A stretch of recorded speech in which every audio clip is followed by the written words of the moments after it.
I see where Jacksonville looked lost as usual on the offensive line. Yeah, they're pretty bad. Yeah, yeah. Cam Robinson just looked like a deer in headlights. All right. In three, two, one. Hello, and welcome to Know the Score. I'm Don Delarente, and I'm joined by Tyler Ball. What's going on, Tyler? Hey, what's happening, Don? Just want to remind the people that you can listen to us uh, on iTunes, on SoundCloud, or any of your basic podcast apps. You can contact us via our Twitter. Um, at the show Twitter is at KTSPOD, or you can reach us personally at my Twitter is TA Ball number one. Don Delarente is of course Don Delarente. And for our other co-hosts, you have Jesse at That's So Jesse and Tobias Wilborn at N Wilborn 19. All right. Today we're going to get things started with a three division preview. Um, Season is getting closer and closer. As a matter of fact, the cut down to the final 53. Of course, there's only a single cut this year. That date is Saturday, September 2nd at 4 p.m. That is your original, that is the cut down to 53. And then your injury adjustments have to be done on the next day. So, what we're going to try to do here is get all the divisions previewed and maybe even sneak in some fantasy tips for your upcoming drafts. So we're going to start with our last division in the AFC West, and the AFC West was a difficult division to predict because you possibly have three playoff teams. Um, Don, I really can't decide at this time who I would pick to win it. I mean, Kansas City looks great, um, but they don't have an. But sometimes I don't think they have enough offense to actually win it all, and they're going to need some offense to score against the Raiders and the Broncos. Um, the Broncos have a great defense, but of course they got to figure out who's going to be the quarterback. And the Raiders, um, the Raiders are going to rely on Marshawn Lynch and a pretty solid offensive line and the emergence of Derek Carr at quarterback, but they have a suspect defense, particularly in the secondary. So, um, how do you see the West? This is probably going to be the best division in the NFL this year. I think that this is going to be a lot of fun to watch. Like you said, there's three legitimate teams that could all make the playoffs out of this division, which sounds crazy, but um, I think I think that you have to give the upper hand to Kansas City just because their team's been the most consistent over the past 2 or 3 years. Their defense has been very consistent. They've gotten younger in some spots. They've kind of retooled their secondary. They had a rookie lead the NFL in interceptions last year. So, with Eric Berry back there being the old man of their secondary, their pass rush is a beast. They've kind of tried to retool their wide receiver core so they can get more down the field plays, get more big strike touchdowns so they don't have to go 15, 17 plays. Maybe they can cut that down to nine and score more points, like you're saying. So they've kind of addressed that situation, they think, through the draft, getting rid of Jeremy Macklin, kind of changing up their receiver core. They've got Kelsey still working the middle of the field. They run a very fun offense to watch. They run a lot of college looking plays, masked in NFL formations with, Alex Smith. He does a lot of running as a quarterback. So I think Kansas City would be my choice going in, but I don't think they're going to run away with the division. I think they win by a game. Just maybe who has the home field advantage or who can steal a game on the road will probably be the the deciding factor. I think Denver's defense is still a beast. They get a defensive minded head coach. Can their quarterback produce? Most people think it's going to be Trevor Simeon just because he has experience. And then Paxton Lynch, I think he got hurt. So, it may be a little bit clearer for Denver as far as their quarterback situation goes. But, can he make enough plays? They seem to have maybe stabilized themselves at running back towards the end of the season last year. And if those, two or three of those things can work together, then Denver's going to be right there just because their defense can generate points by getting interceptions and strip sacks and things like that. And then the Raiders, um, they're they're on the cuffs to me.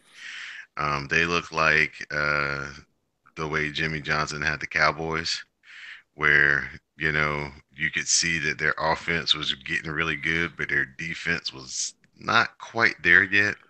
And they had that one draft where they got their secondary kind of straightened away, where they got Darren Woodson back there and kind of stabilized their secondary. And then they went on to make the playoffs, and then the next year they won the Super Bowl. So I think the Raiders, if Derek Carr can stay up healthy, Marshawn Lynch and the running back, by committee thing that they're going to try to do, can keep the team balanced and maybe keep their defense off the field. Maybe they can pull like a Cowboys where they just control you with their offense and don't, put their defense out there in bad spots. And when your defense does get out there, you're down two or three touchdowns and not just scores, but touchdowns.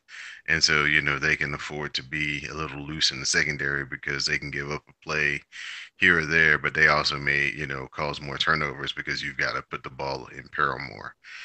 And then, rounding out the division, just the Los Angeles Chargers, which sounds so weird to say. Um, they've just got injuries.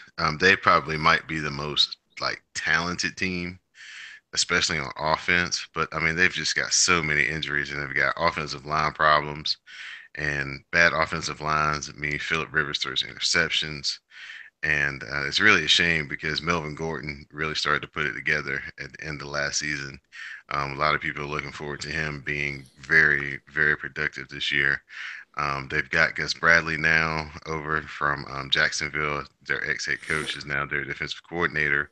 So, people are looking for Joey Bosa now that he's, got a whole training camp and off season under his belt. He's got all his contract stuff out of the way that, what he can really do if he was the defensive rookie of the year in like 12 games last year. So I think they've got a brand new coach, so the injuries to their receiving core is just kind of really setting them back. Their rookies hurt. Mike Williams is hurt. Keenan Allen, he's hurt. So just got Gates as the only real healthy threat right now in the receiving core, and who knows how long his health is going to be because he is like 38. So um, Los Angeles maybe the Chargers may be in kind of that weird spot where they might be like 1 foot in the present and 1 foot in the future. Where if they kind of start off in a good spot, they may kind of go for it and see how far they can go. But if they start maybe a little slow, they may start trying to think towards next year and play some of their younger players to kind of see what they got. Um, the Chargers are in a kind of a interesting situation too because of kind of like where they're going to play, where they're going to play, and um, just making the adjustment to coming into a new city.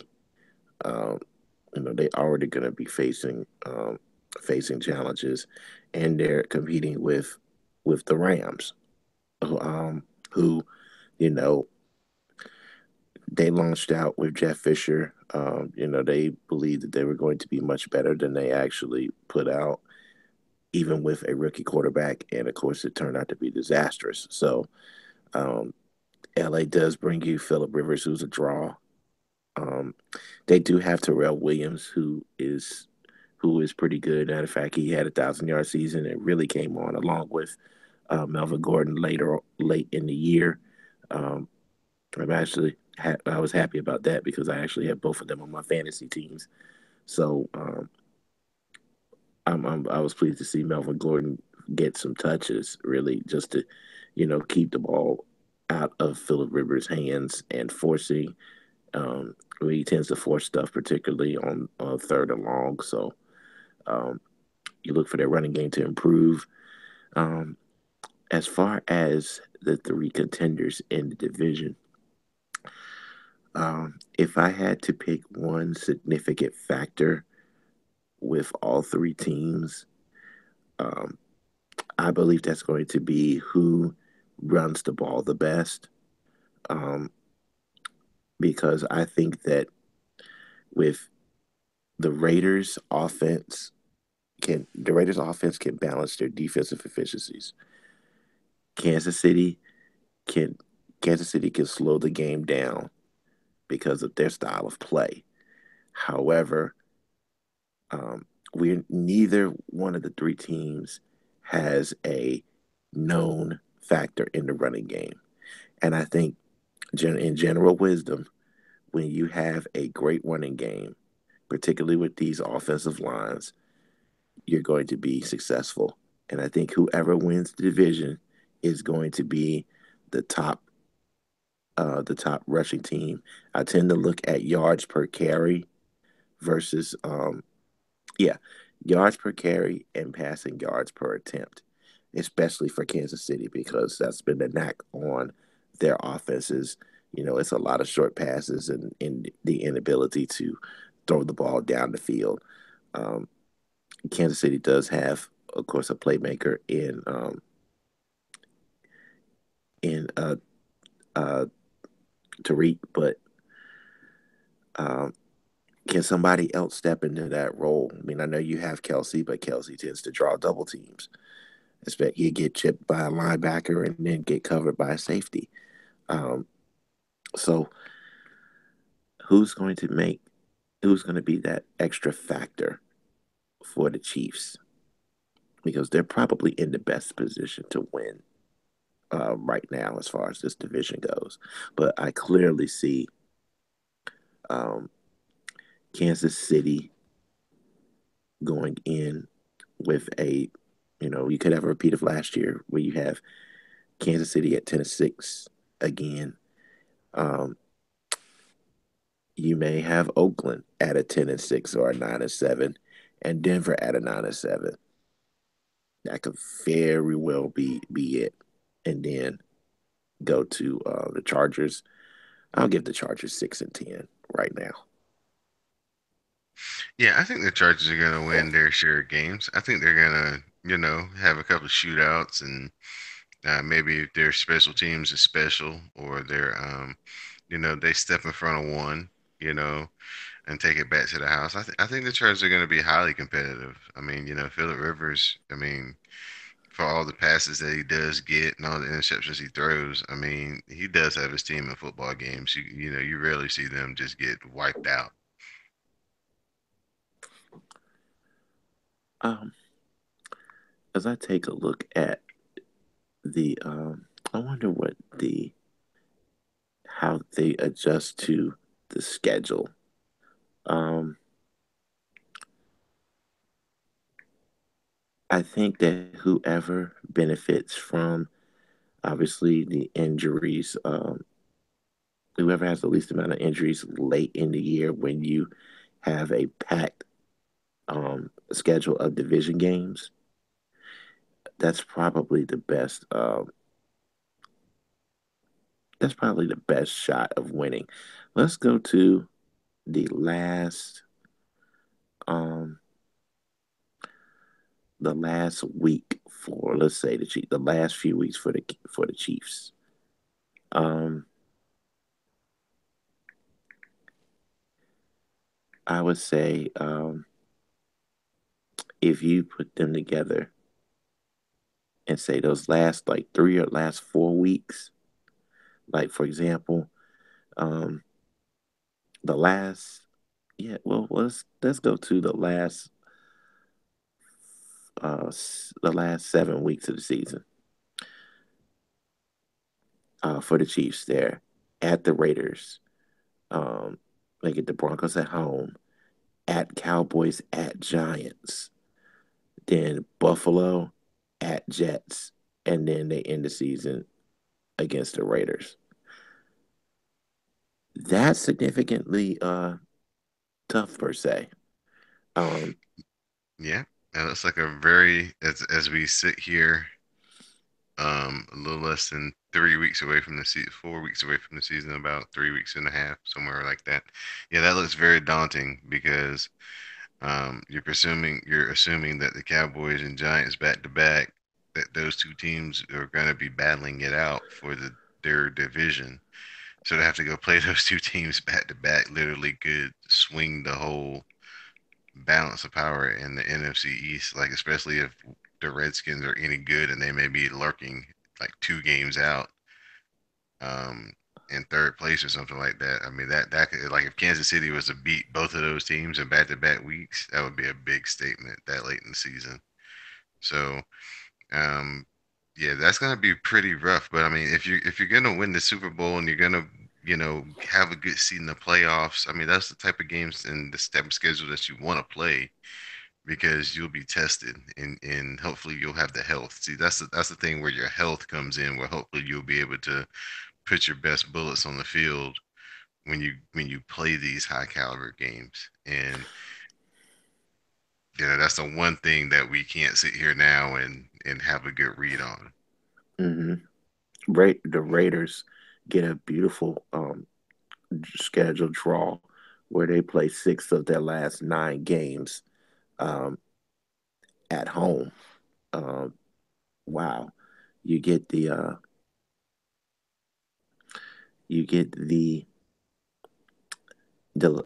after thanks well before Thanksgiving, November 5th, you're at the Dolphins, but you get the Patriots, Broncos, and Giants all at home, and then you finish, of course, at the Chiefs. That's sweet, I would think. But the cross division matchups are the AFC East and the NFC East, and Uh, then you get two teams at random that finish the same spot you did. isn't So that Excuse me, sorry. Isn't that mhm. Raiders Patriots game? Isn't that in like Mexico City or I something? think that's the Mexico game. Yeah, it Okay. is. Now, that game right there is going to be very critical because, um, who knows what type of effects going to Mexico City will have on someone. You know, you don't think about Altitude. it that way, the altitude or just food or water or anything can happen. You try not to have it happen. But for the Raiders, if they somehow happen to win that game, how do they handle the prosperity going into the end of the season to finish strong and not get hung up in we beat the Patriots and have it be a negative thing where they lose their focus and get complacent? Because for a young team, a win like that could either sharpen their resolve and get them even more focused, or it could you know send them on the wrong direction where they're too confident, they're overconfident, and they think they've arrived. So I'm looking forward to the game. That's like my game of the year, like low key. I hope everybody's healthy, so we can get a really good game. And that's a wake up call because you get the Broncos the very next week, um, Thanksgiving weekend. So that's a very significant turnaround. That actually could determine um, seeding as well because um, you figure the Patriots would either be very close to clinching the AFC if they hadn't already. So that could very well determine seeding and of course home field advantage, which is critical in the NFL playoffs. And we look to the Broncos and how they close out. And again, um, when you have three teams that are this close, you try to look at the end of scheduling and see how effective, um, how possibly if how effective those teams could be going in. Now, of course, the Broncos play five of their last eight on the road. Um, as a matter of fact, from October 22nd, you're at the Chargers, then you're at the Chiefs, at the Eagles, then you get the Patriots and Bengals at home, you're at the Raiders, at Dolphins, and then you end the season in New with the Jets coming home. So you don't even get a divisional home game almost half the season, which is wild. That's this tells me one good thing as a Redskin fan whose team is going to be searching for wins. We play all those teams that are really good like that in the beginning of the season. So we might be able to have our stuff together a little bit and they be slipping and still one or two. So that's good. Denver, like I said, it's just going to come down to experience from their quarterback. And if their quarterback is making plays and not putting them in bad positions, then they'll be fine. They lost a lot of games 13 to 10, 16 to 13, 21-17 because they just had, not enough punch on offense due to inexperience at quarterback. I like Simeon. I like Simeon because he can get out of the way. And that's really a big attribute to me in this version of the NFL where, defensive ends and zone blitz and all this stuff. If Mhm. quarterback can at least get out of the way, he gives you a chance. And I think once he just gets more familiar with it, the offense and what he can and can't do, I think that he'll be the right choice for them. I think they're on the right path with Trevor Simeon. They just need to let him get some more experience. Yeah, that's going to be a very interesting division, and I think they're going to make a lot of noise as far as who gets the final say as far as the AFC championship. So the AFC, we've wrapped it up. Um, Eventually, we'll do predictions on how uh, the season will end. Um, we'll probably just we'll figure out as far as who makes the playoffs, and and eventually we'll knock it down to a Super Bowl prediction. But for right now, we're going to move forward to the NFC. Um, we can now discuss the NFC West, which uh, it's a bit of a it's a bit of a mixed bag. Um, you have Arizona and you have Seattle, which are you know two steps above the rest of the division. Um, I really like Arizona's defense. Um, of course, you have the Legion of Boom in Seattle. Um, both teams played each other to a practical standstill. You even had, uh, oh gosh, one of the worst games in special teams last season, in a 6-6 tie, which is the epitome of a defensive struggle. Now, yeah, a 6-6 tie, first of all. So, um, Arizona, of course, is Carson. It's Carson Palmer, maybe his swan song, um, his last run as far as quarterback. Um, the issue right now in camp is who's going to be the backup. Drew Stanton and Blaine Gabbert are battling, but as far as the weapons, um, the weapons right now, um, as far as camp is concerned, you hear that John Brown is finally emerging from a a laundry list of injuries. Of course, the joke for him was he was known as Q John Brown because he was always questionable. He looks really healthy along with Larry Fitzgerald, but Bruce Arians has not been pleased with the development of the other receivers. So they definitely have to improve um, because I think that part of Carson Palmer's regression from the previous season was um, he had he couldn't rely on any real targets other than Larry. And once you double team Larry or rotated your coverage toward his side, it was not much anything you could do. So he threw up a lot of balls for grabs. Um, how do you see the Cardinals and the Seahawk rivalry? Apparently, because it's apparently one now. I think it's really fun football. I think that the Bruce Arians is one of the smarter coaches as far as game planning and having a game plan, and he knows that the way to beat Seattle is to stick with your running game because I mean that's basically how they got that 6-6 tie.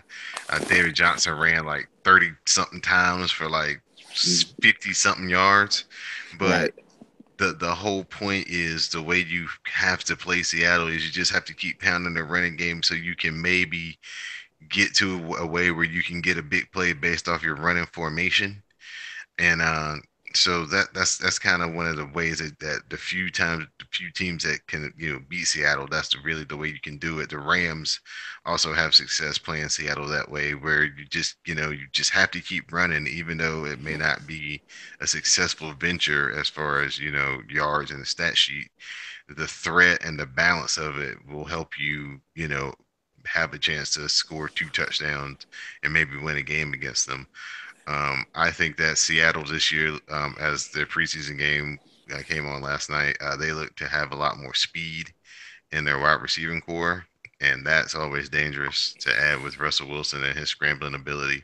Like me and you were talking off air, Russell Wilson looked pretty good. He didn't look like he was hampered or slowed down by anything.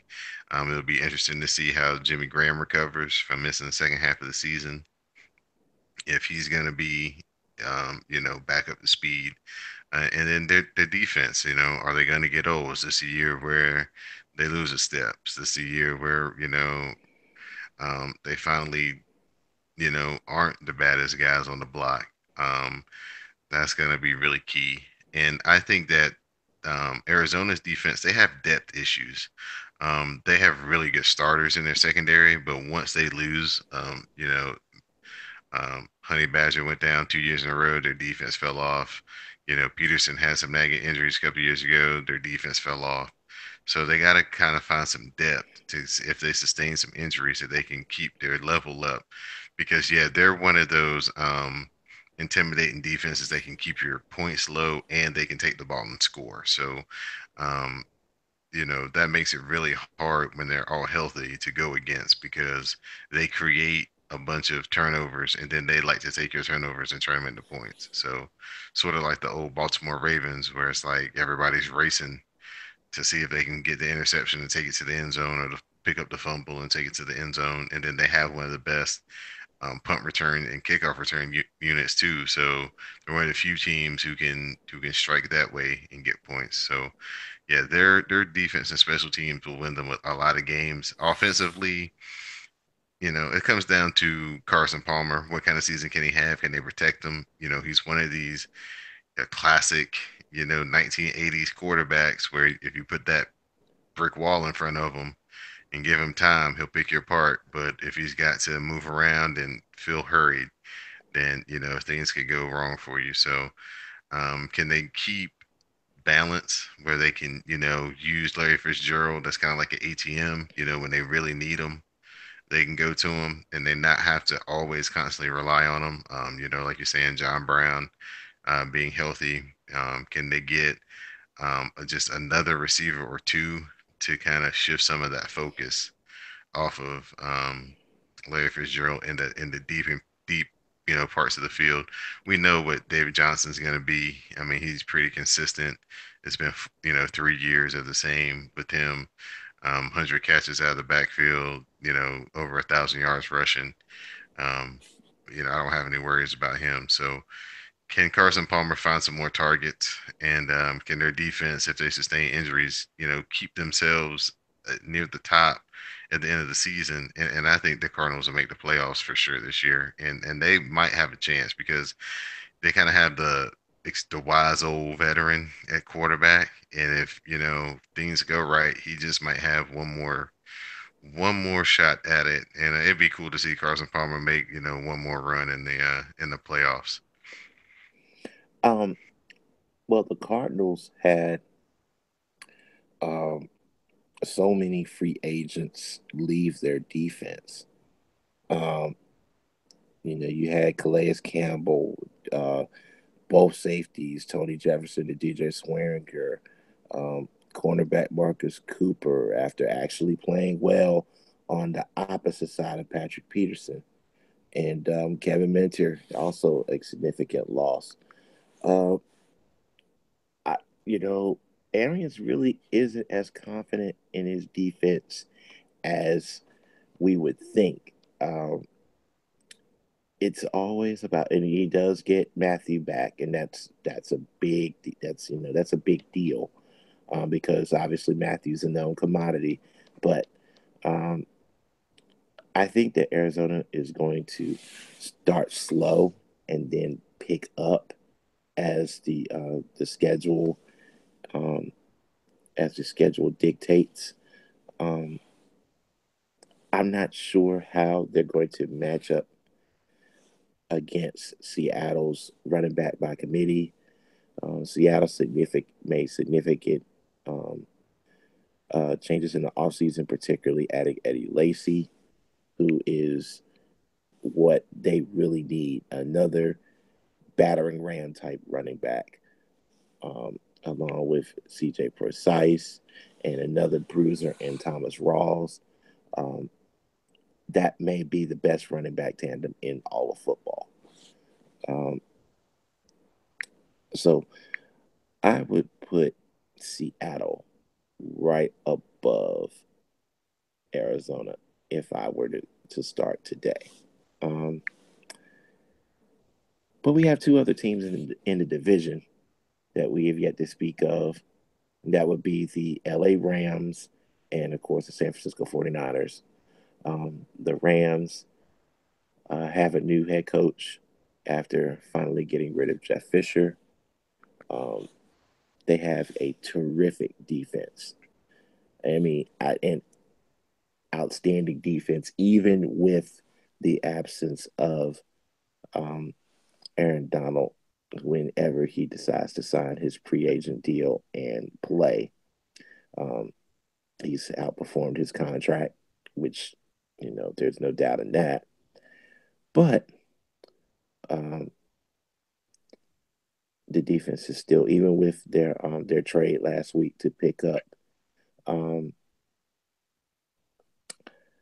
uh, trying to think who they picked up. Why is it from the Buffalo Bills wide receiver Sammy Watkins? That's a huge help. Um, these two teams, like offensively, I have very intimate knowledge about like what they're going to be and what they're going to do Hmm. because they were the offensive coordinators for the last two regimes of the Redskins. Right. So we'll start with uh, the Wonder Boy, Sean McVay. Sean McVay is very intriguing to me because Sean McVay may be in 5 years as a Redskin fan, the guy we say, that's the one that got away. Because if you want to believe the hype and believe the circles, that's the guy that made Kirk Cousins into maybe a $30 million quarterback. Where this is, he sat down and worked with Kirk Cousins and basically gave Kirk Cousins the knowledge and the ins and outs of this particular offense. It's him and Kirk Cousins working together to produce the best passing game the Washington Redskins have ever had in their whole history of playing football. Now, a lot more than passing the ball and keeping your interceptions low and completion percentage high comes into winning football games. This is where having this defense coached by Wade Phillips comes into play. So, let's say he can get Jared Goff to be half as good as Kirk Cousins is or was wherever Kirk Cousins started this development. That's going to be a big improvement. He's not under any pressure to win 10 games this year. But if he wins six, they're ahead of schedule. And they And could. Mhm. I think with the running back now, see the only thing that a lot of these coordinators, these younger coordinators have is they want to show everybody how beautiful their passing game is.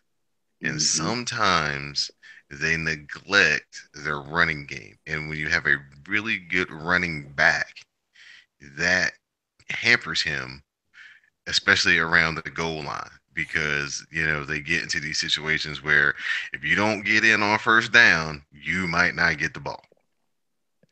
And that was a big thing with McVay as the Redskins offensive coordinator and the guy calling the plays is we didn't generate a lot of rushing touchdowns in the red zone because he gave the running back not a lot of chances. And so, you know, that kind of can hamper some things in your efficiency. Gurley actually spoke up about this last season, where the offense was just the predictability of the offense, and obviously he spoke about not getting enough touches. So Hmm.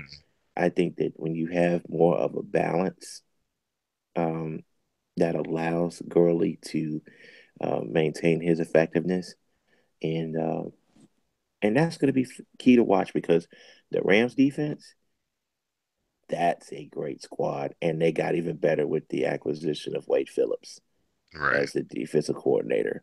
Um, Now, if even with their trade, um, that brings Watkins over, and they've lost a running back too. I mean, a cover corner.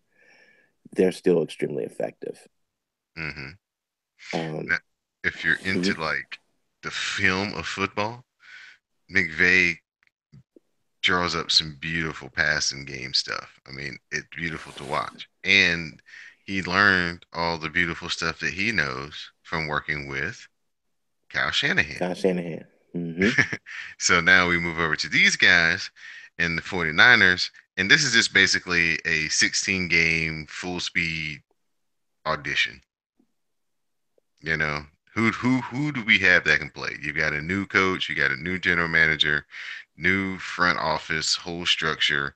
So, they have their eye on maybe a handful of guys they think moving forward, and then they have a bunch of guys that they don't know about, and they just, okay, here's the deal. Put them out here on the field. We'll identify who can play. If we think we have 10 and then we play a season and we figure out we have 20, then we're closer to being more successful next year. I think that if San Francisco's smart, they would take the approach of don't rush and get a quarterback, get their defense straightened out, get their offensive line straightened out, and be the quarterback be the last person you get instead of like the first person. I think a lot of teams kind of have it flawed where they say, okay, we got to get the quarterback and then we'll build around the quarterback. Well, how about you build the team up and then put the quarterback in there last?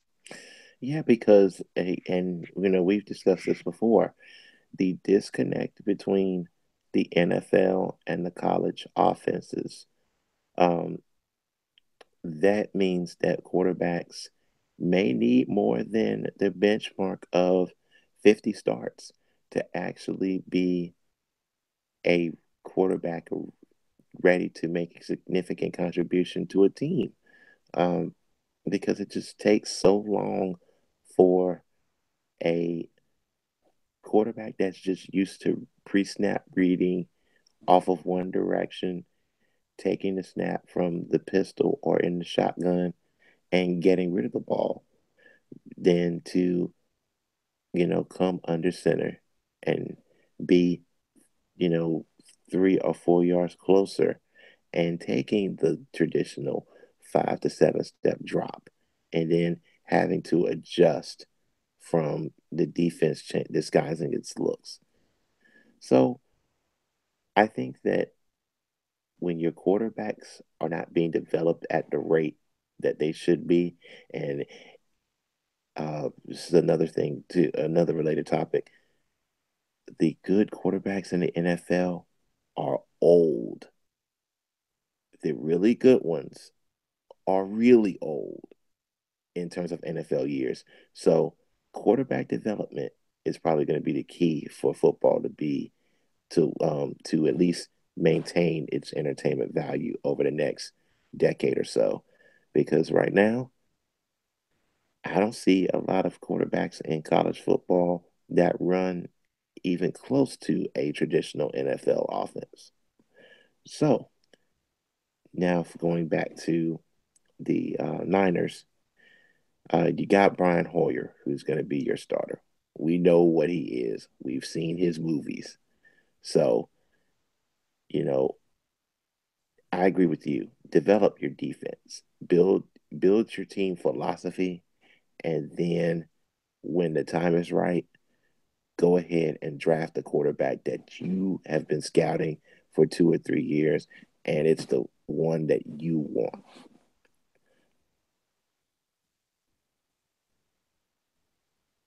Yeah, I mean, everybody's talking about them maybe being in the final destination for Kirk Cousins, but you definitely need to have a strong defense, a strong running game, and a pretty decent offensive line for Kirk Cousins because um, as of yet, the season has yet to be played out. That's kind of the one step that he hasn't made yet is to be able to go out there and kind of take a game away from somebody. It looked like he was going to do it a couple of times last year, but our defense just wasn't good enough, and he struck too early, left the other team with too much time when we have a bad defense, and the other team came back and ended up taking some wins from him. But if he can kind of get that into his into his makeup as a player, then maybe you could put him in a situation that's developing, and he can kind of get his feet wet for a year, and then the next year you can move on with Kirk Cousins if you're, to the next plateau if you're Kyle Shanahan. But I would kind of stay away from it if I was Kyle Shanahan. You've got time.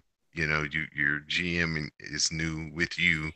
You guys are a package deal. You've got time. There's no need to go out and overpay for Kirk Cousins, and you got so many other things that you could use that money to make better. And get two more drafts under your belt. And then if you want to go with a veteran quarterback, you have an established line, you have an established defense, you have an established running back, you have receivers who have shown that they can make plays and things like that. So the long game for me would be in year three that they look to kind of make their move on a quarterback, not any of these first 2 years if I'm the 49ers. I think the Rams are a lot closer.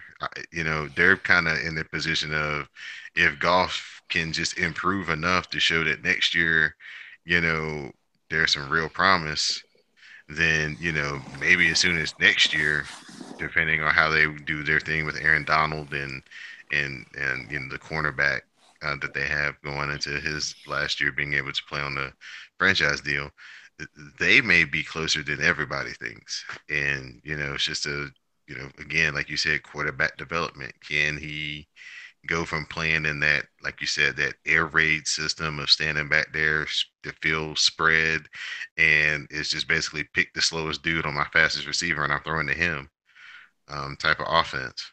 That's why, like Andy Reid is really a masterwork in watching his offense because he has a lot of college in his offense. He's one of the few um, coordinators or coaches that's still running a lot of the quote unquote zone read that people thought was, just went away when RG3 and Colin Kaepernick kind of faded away as far as their notoriety. But no, it's in your football still. It's just more selective in how they're running it. But Kansas City runs a big dosage of it, more than a lot of other teams. It comes off as their quote unquote gimmick plays, but Mhm. if you notice it, they're running those probably about 25-30% of the time. And we take a look at the schedule, which is going to really determine who wins the division as far as Seattle and Arizona. Interestingly enough, the season ends on Christmas Eve, actually on New Year's Eve, where the Cardinals are at Seattle. Uh, Cardinal wise, you can let's go from the significant portion where they have a nice little contingent of road games um, where they're, from week 3. Well, actually, from, the start of the season is pretty interesting for Arizona because you got at Detroit, at the Colts, then you got home against Dallas, um, home against San Francisco, and home, and at Philadelphia. That's you got a chance to get off to a really, really good start there. You know, possibly 4-1, possibly 5-0. Then you got Tampa Bay coming into town in week 6. Um, in week 7, you're at the Rams, then at the 49ers, and then in plus the bye week. So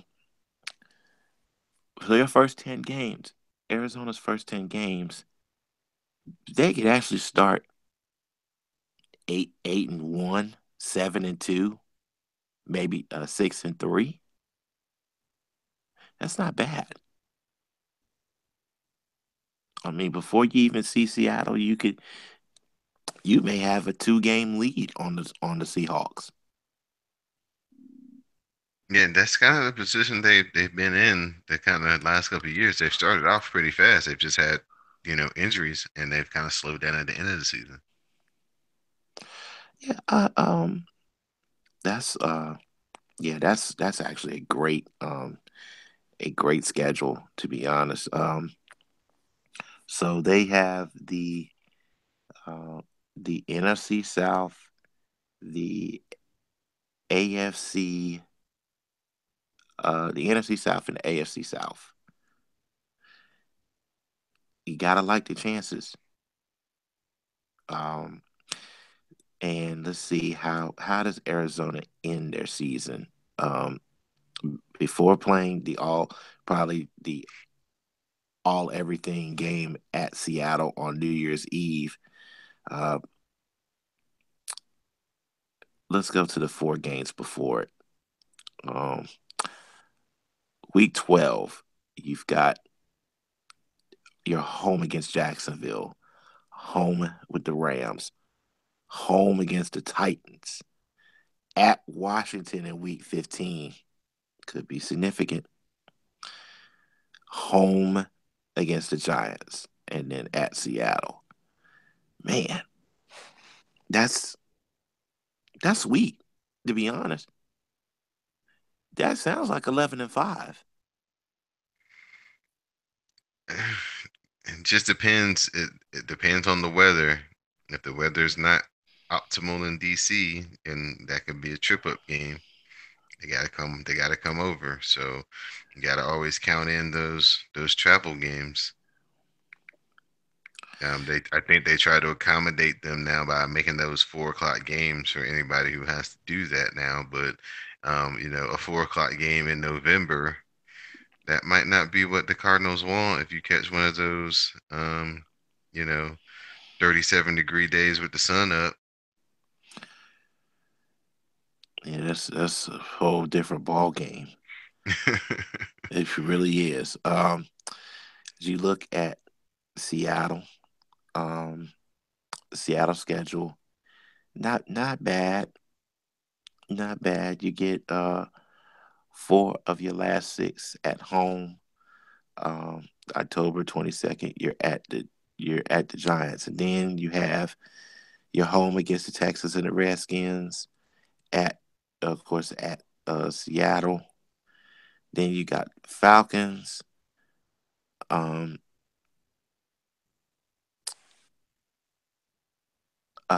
Falcons, Niners, Eagles.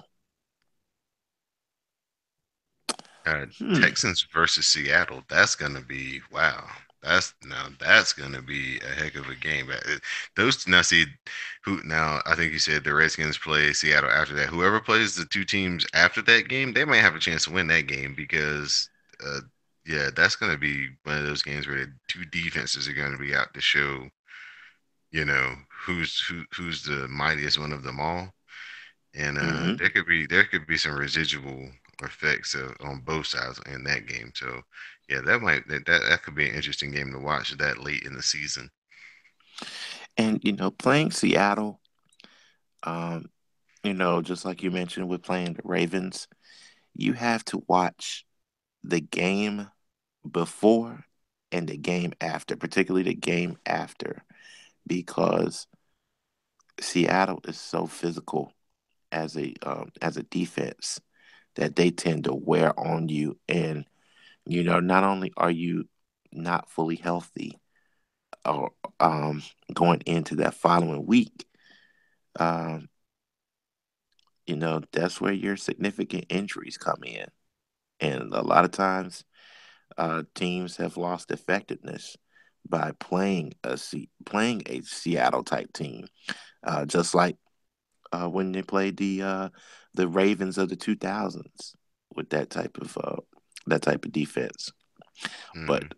um, yeah, you got Eagles on December 3rd at Jaguars, Rams, and a big one at the Cowboys Christmas Eve for Seattle. That's going to be a revenge game. Um, as you know, 2 years ago, uh, Dallas went up to Seattle, um, having it was a crossroads type game for Dallas, and they whipped them pretty good.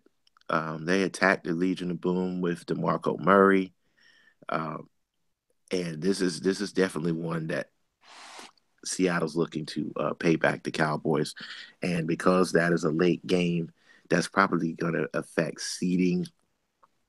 And if the Cowboys haven't recovered from Ezekiel Elliott's suspension, they may be still fighting for their playoff lives. So that's a pretty big deal for the Seahawks down the stretch. But they don't get to the fast start that Seattle does. Um, you look at you open at the Packers, and then you got 49ers, you're at the Titans, home against the Colts, and then at Rams, at Giants. So not as great as Seattle, but that's a decent start. You mean That may Arizona? be um You mean no for Seattle's for start Seattle. isn't as great as Arizona's first like No, five or it's not six? as right. It's not as good as Arizona's, but it's decent. Yeah, Um, yeah. But see, that's the thing. Like, beginning of the season, like those first like 2 weeks, man, it's bizarro football. You can't believe any of what you see because the games are so wacky. Like, Green Bay usually plays a shootout game in their first game. So if it's Seattle and Green Bay the first game, it might be, 35-38. mhm. So you can't really base anything off of that. So those first couple of games, you kind of say, okay, it's just beginning of the season. Like game 3, 4, and 5, that's when you kind of start seeing what kind of football team you got. So, that's when whoever those next, going into week 6, you played a month, guys have had a chance to work out any of the training camp cobwebs. Guys who have been coming off of injuries have now had enough practices and stuff to kind of get their timing back and stuff. So that's when you start kind of figuring out who you got. So, you may unfortunately throw away the first two games just because of the wackiness of the season. But then if you get into where you're 3-2 going into that 6 week and you can get to 4-2, that's kind of where I start seeing a measure of a good team. How often can they double up? How many losses they got? So if you can go from 0-2 to 4-2, I think that's a pretty good football team. Once we start going into the meat of the season. Um, One little slight thing in Seattle that we don't want to overlook, because Seattle special teams are extremely important. Seattle has Blair Walsh, outstanding kicker, but who's forever haunted by the memory against the Seahawks, where he shanked a chip shot field goal that would have sent um, the Vikings into the NFC Championship game. So um, that's still he's honest about it. That still haunts him to this day. Um, but he's still an outstanding kicker, and he gets to kick in a dome now. So I wouldn't be surprised if he has a great season. Um, and he's very very reliable, especially from distance. So that's an added weapon, as you know, as far as Seattle goes, with their style of play. Sometimes they're not going to be able to punch it in, so it's great to have a solid kicker. And obviously, special teams do win games. Um, the have um, Cardinals have issues special teams wise. This is probably the only division where we'll have a actual conversation about special teams, because Arizona's had problems. Coach Arians has significantly uh, discussed in training camp about trying to find a guy who can catch a punt. He does not want Patrick Peterson returning kicks to for health reasons. Patrick's kind of been susceptible to nagging leg injuries, so he would rather have a actual kick returner. I know he's put John Brown back there. He's tried a couple of other players. He's even tried even Johnson. So something's gonna have to be done. Um, right now it's a wait and see. But they upgraded the kicker position. Of course, you had Chandler Canizaro, who had a nightmare season last year. Um, they upgraded there, and I think they got who the we got who their kicker is. I think it's not Matt Prater, but um, I can't remember right now. But that was the change that they made. Was extremely significant, to say the least. Phil Dawson is his name. Um, Dawson is, even though he's 42 years old, um, he's been around 18 years, and he actually um, hit 8 of 11 from 40 or longer, and didn't miss inside the 40, and was he missed one extra point where he had, and it was blocked. Canizaro hit only 21 of 28 kicks last season, and he missed a league high 4 extra points. The only kicker who can honestly say was worse was Alberto Aguayo, who famously got cut in front of a TV audience on this season's Hard Knocks. And by the way, Aguayo was a second round pick as well. So um, that upgrade in special teams is huge for Seattle, especially I mean for Arizona, especially when they're going up against Seattle as well. So I'm looking forward to special teams being a difference in those matchups, and particularly course of the season. So we move forward to the last division. And before we do that, we want to remind you that you are listening to Know the Score here at on the CSPN. And we just want to remind you that at our website at cspn.us, you can um, you can check out the Keep Our Podcast Free app, and you can shop uh, at places such as Amazon, Skull Candy, Busted Tees, and when you make a purchase by clicking on those links, a portion of your purchase goes to the CSBN so we can keep our podcast free for you to listen and enjoy. Of course, we invite you to enjoy all of our shows. Of course, Don Delarente has the Rassle Cast. Um, we have our sister sports show um, for football, the Gridiron Gals. We have our flagship show, which is back for season two, the Good and Terrible Show. We also have the Bad Advice Show. Um, we have Riding and Rolling, which is dedicated to vehicles. Um, can't forget Nabias Wilborn, our co-host, also has his own podcast called Beer It Is. Just more shows than you can count. Can't forget our other fellow hosts, uh, uh, Jeremy and Dan with Crown and Collards.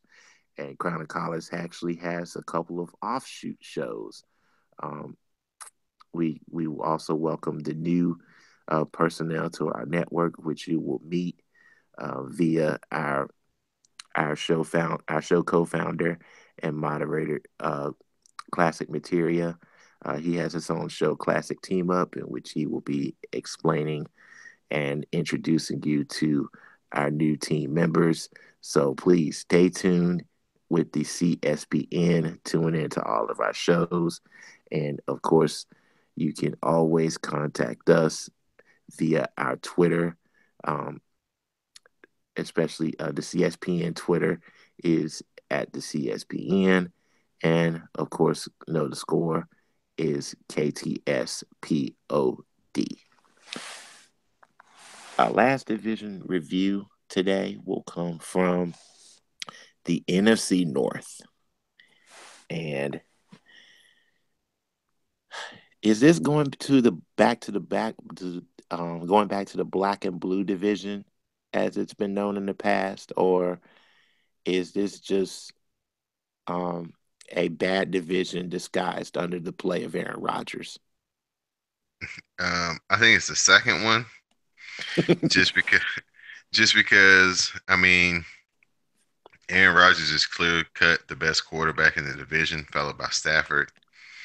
Then, I mean, by default, I guess you have to put Sam Bradford, and then because Glennon and Trubisky, by being a rookie, they aren't better than him. So I don't think that anybody would say that Sam Bradford is at this point, knocking anybody's socks off. I don't think he's going to sneak up on anybody.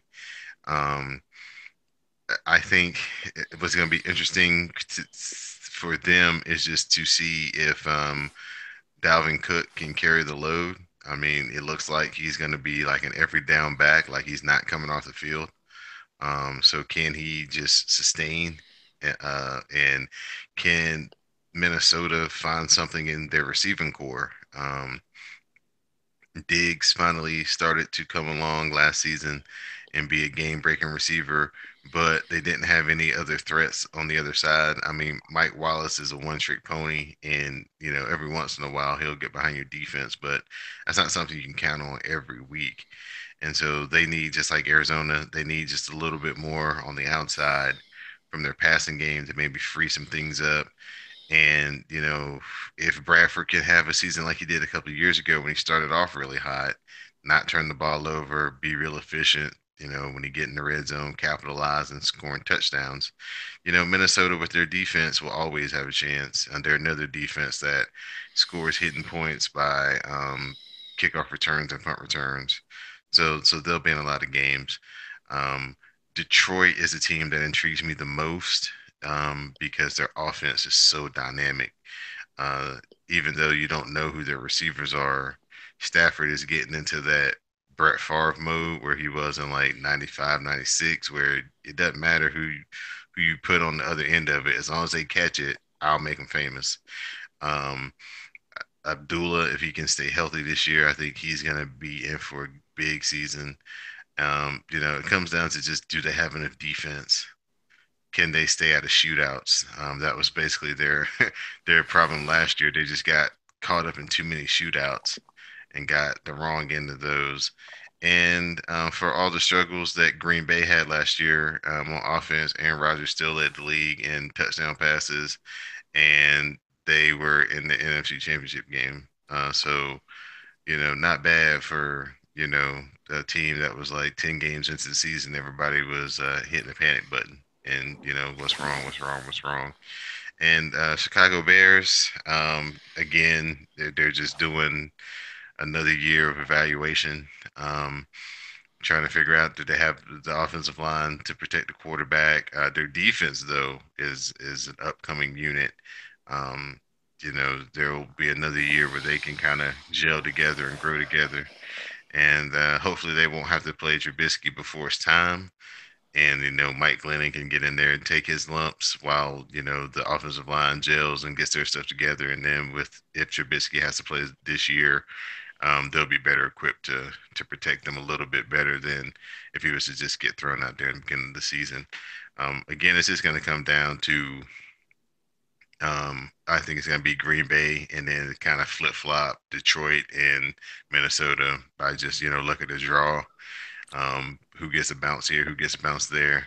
Like you're talking about, field goal kicking, especially in this division, is going to be a big factor because 3 out of the 4 teams play outside, and um, you know, well, and that can ultimately cost the team a game if you don't have a good kicker. Cold weather. My look at the division is I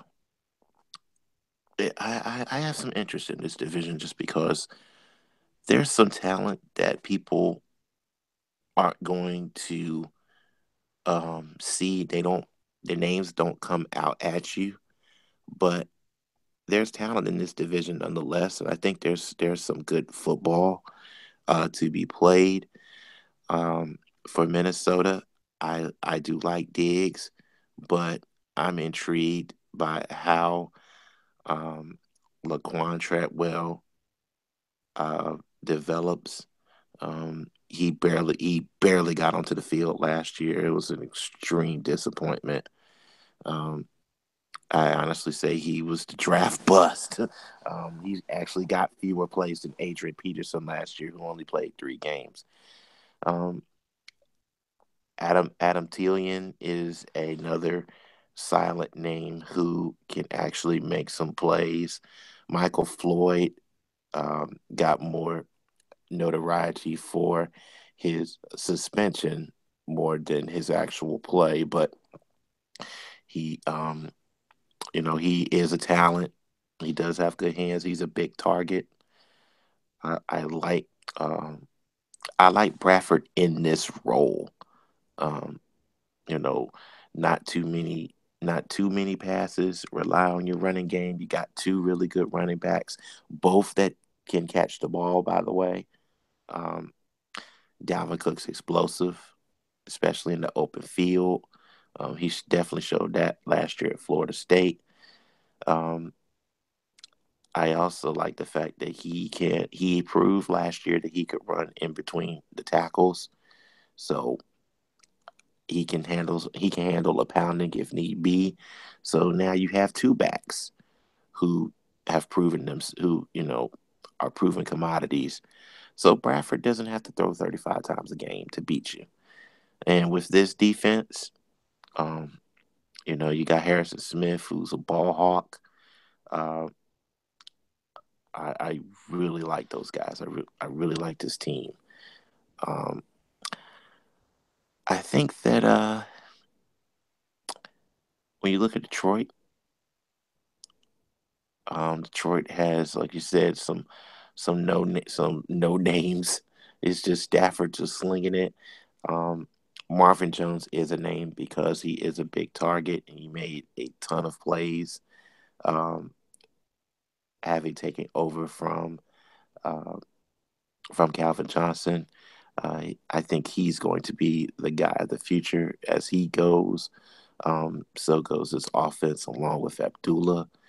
Um, Defensively, they made a huge acquisition in getting the rookie Gerard Davis out of Florida, who was pretty dominant in the SEC. Um, he definitely could have battled Reuben Foster for the Outland Trophy.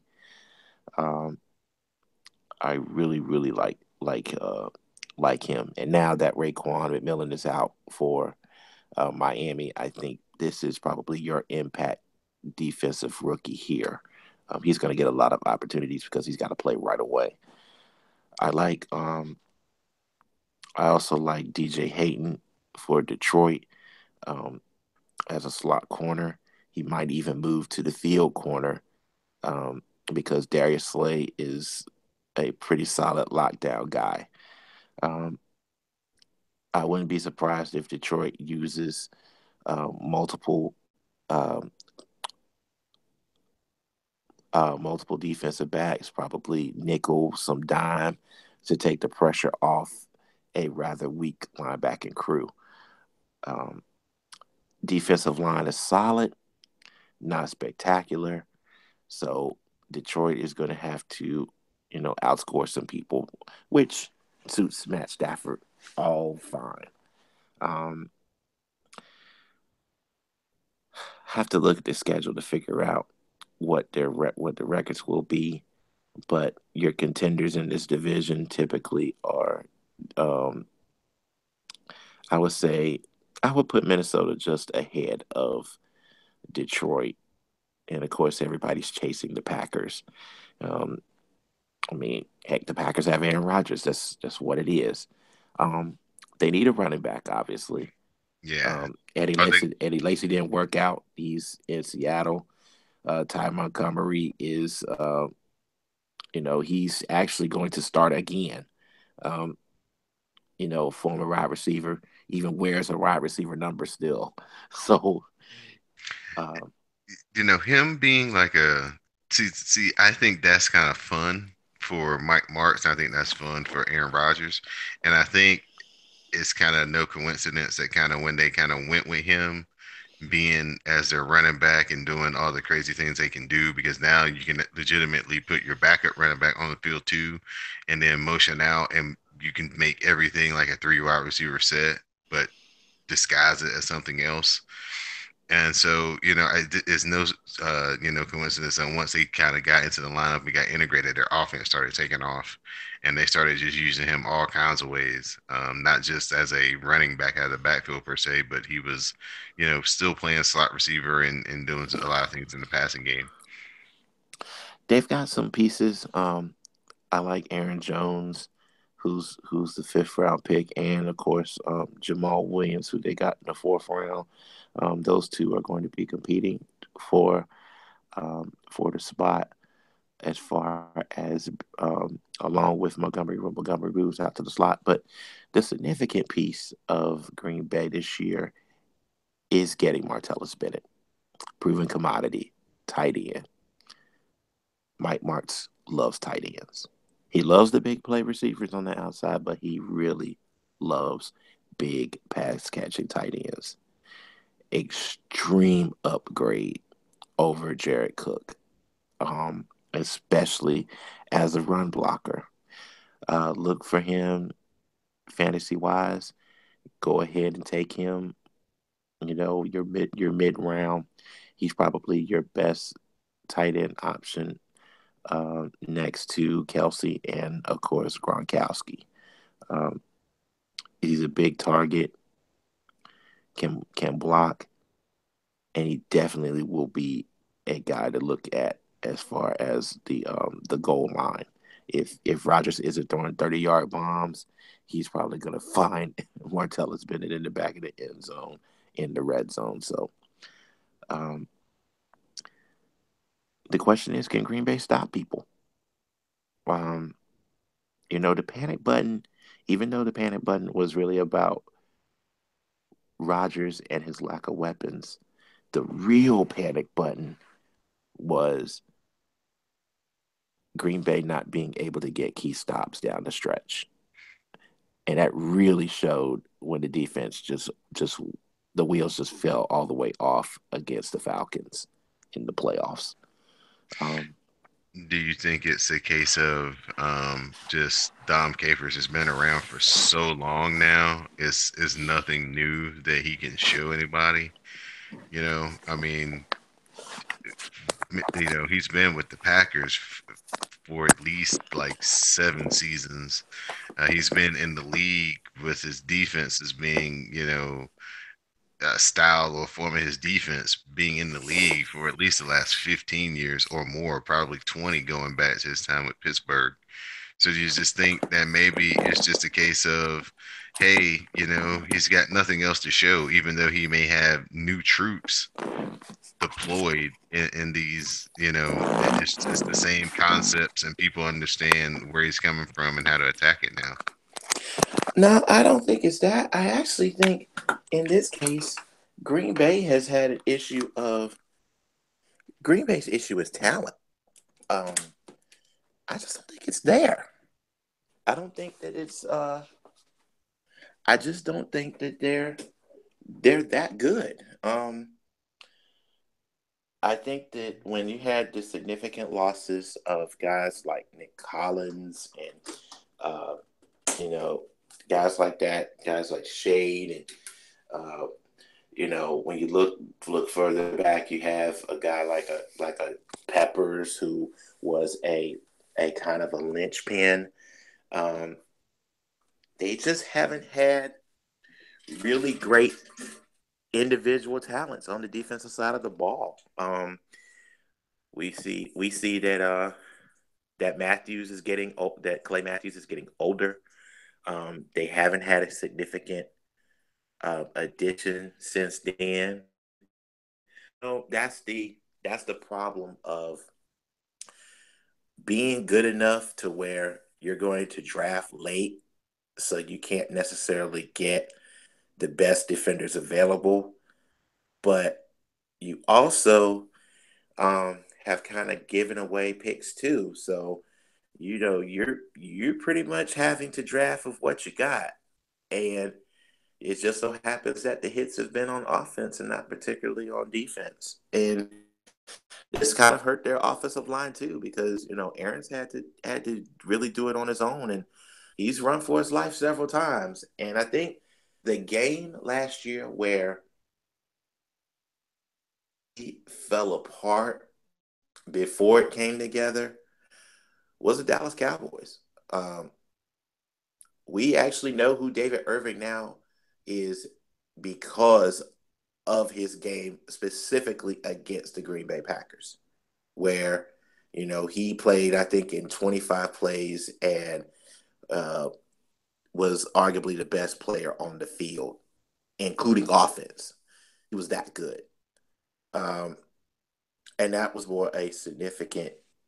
Uh, you had the Aaron Rodgers questions. What's wrong with him?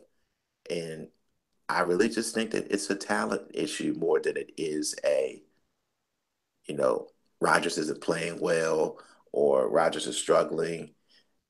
I just think on both sides of the ball that they just gonna have to draft better. Um, they're not necessarily big time spenders in the free agent market. They're known for filling needs and needs only. So time will tell if Green Bay is going to be um, back in that elite position of, you could kind of pencil them in for a a spot in the NFC Championship game. I still think that they're a 10-16. I still think that they're the team to beat in this division, just on the sheer will of Rodgers and the fact that Stafford and Bradford tend to throw games away. Yeah, yeah. I mean, if you handicap it by who has the best quarterback, I mean, you can't go wrong with saying that Green Bay is the, far and away favorite to win it. Like you said, if we can just get a little bit more, it seems weird that a division that we grew up on that was known for its tough defense, that all these teams have like secondary issues. Um, the Bears a little bit less than the other three teams. But if they can kind of shore up their defense a little bit more, get some more pressure on the quarterback, I mean, that's the best thing that you can do to hide a bad secondary is to be able to pressure the quarterback. Clay Matthews has had some less than Clay Matthews seasons the last couple of years due to health, spotty health here and there. So we're gonna see if we can just keep it going between here and there to see if they can uh, get their defense improved. Aaron Rodgers is going to be there regardless if he has a running game or not. And Minnesota just intrigues me a lot. I think that they're one of those teams that seem to be just a quarterback away, and they're going to try it with Bradford one more year and see if he can get the job done. So good luck to them. And Chicago Bears, good luck to those Bears fans. Um, John Fox is a pretty good coach. He's a good coach to kind of have a rebuilding project because he does believe in playing young players. He doesn't really get to the point where he lets his veterans play too long if it's in a bad situation. So you'll definitely be able to identify your talent a lot quicker with a guy like John Fox because he's not afraid to play the young guys.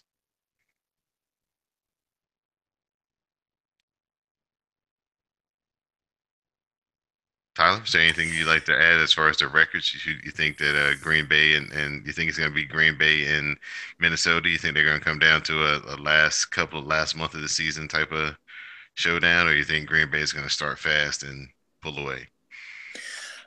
I think that this is the type of uh, this is the type of year where any team that gets off to a fast start, um, they can be overcome by the just the physicality of playing outside in the cold. I mean, let's look at we can look at Minnesota. Minnesota got to a ridiculous start. I think what 5-0 or 6-1, Mm-hmm. and then lost 7 of 8. Uh, I just feel that um, a fast start isn't a guarantee because of the style of play versus the NFC West, where you get a lead in that division. It's so difficult to catch up with Seattle and Arizona. The team who gets the best start usually is a team that holds out. But in the North, I think that there's going to be some kind of some jockeying for position. Um, you look at whoever gets the best start. Maybe the team that gets a one game or a game and a half lead, and it would be up to Aaron Rodgers to decide which team's going to come out on top. Um, I'm just really, this one isn't as tough to call, but I don't know if Detroit and Minnesota have enough to take away a wild card from, let's say, an NFC East team, which we'll talk about on next week's show. Right. Right. Yeah, there's a couple of divisions that have a chance to get multiple and maybe even three um playoff teams if everything goes just right. So yeah, playoffs are going to be a crowded place to be this year, and it may open up the talk again if a team has a really good record and gets left out of expanding it out to 12 or 10, and give the first two teams buys in the first round. Well, let's say, um you thinking 9 wins for the pack. Um, I think that's a little low. you would definitely take the over Yeah, on that 9 wins. yeah, yeah. Okay. They're gonna be they're gonna be 10-6, 11-5. As we always say, good break here or there, field goal goes in, or other team misses a chip shot. It could be 13-3, depending on defense and schedule. Well, and you don't want to go with Aaron. You don't want to go against Aaron Rodgers in a shootout, Right. even with Matt Stafford. And Stafford's held his own in shootouts with Green Bay before, but at the end of the day, it just comes down to who has the most playmakers, and I believe that Green Bay actually does in this particular you know in this league. I just think that the Green Bay is just a step better than Mm-hmm. everybody else. Um, before we end the discussion on the North, let's look at the schedules of let's look at the schedules of each team and see what kind of starts they're facing. We already mentioned the Packers open up against the Seahawks. Then week two, they're at the Falcons. Then you got Bengals, Bears at home, at Cowboys, at Vikings. So 6 games. You're looking at ooh boy, that could go either way. Yeah, You they want to could go be three and three. three. They could, yeah, 3-3 is kind of where you want to be right there. That's Um, respectable. then you look at the meat of the schedule, which is your right around the middle. Then you got the you got the Saints, Lions at Bears, Ravens at Steelers back to back. Yuck. Do not like that. And then you got the Bucks. Even though it's at home, that's still yuck. Three physical defensive teams consecutively. Ravens, Steelers, Buccaneers. hmm Don't like that at all. Especially for the Packers. You get a bit of a break with your last 4 games of the season, but three of them are on the road. At Cleveland, at Carolina, Vikings, at the Lions to end the stretch. That's not the greatest. Yeah, that's gonna be a rough second half of the season. I mean, that's what happens when you get the number one schedule, though, in your division. You get to play in theory, the toughest games. So, and what's weird about the NFL is you look at this now, and as we talk about this, it sounds really tough. But then if we go back after the season's over, it may be like the beginning of their season may not, their schedule may not be that hard due to this team not being as good as we think they're going to be right now. So, the NFL season is really hard to predict because the teams are so drastically different from year to year. Yeah, and of course, it was funny.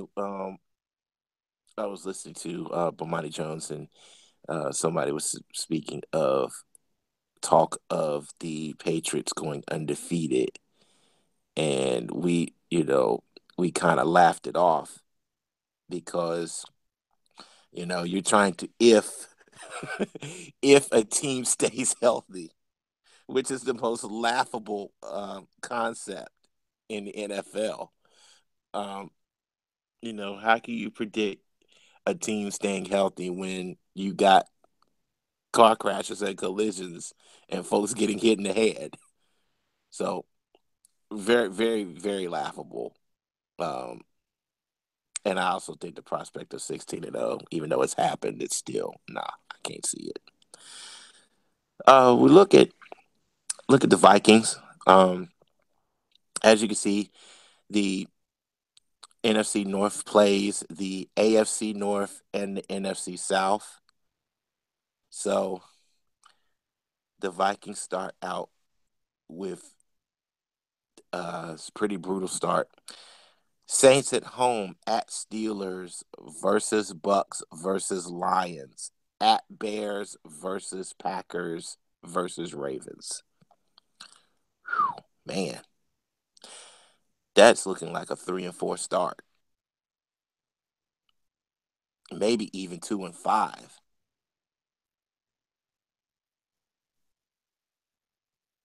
Uh, that's the thing. I think Minnesota plays a lot of these teams tougher in the season, and their defense jumps on teams because beginning of the season, defense is ahead of offense, and Minnesota is the perfect team to win the beginning first 3 or 4 games with that stifling defense. I mean, it's the same formula they used last year. They had the best Mhm. scoring defense.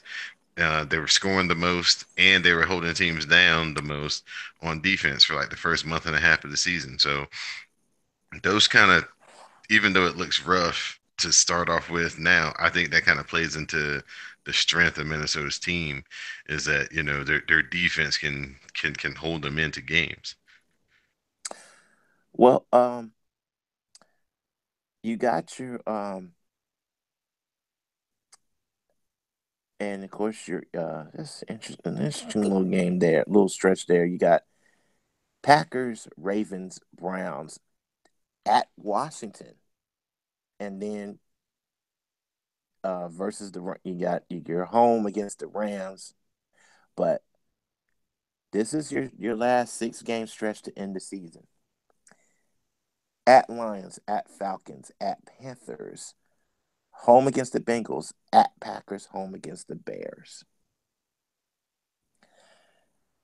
They play a lot of teams that's very similar to them as far as style of football. The only team that really kind of stood out that was a little bit different that they really or they isn't a division game that they have intimate knowledge of would be Atlanta.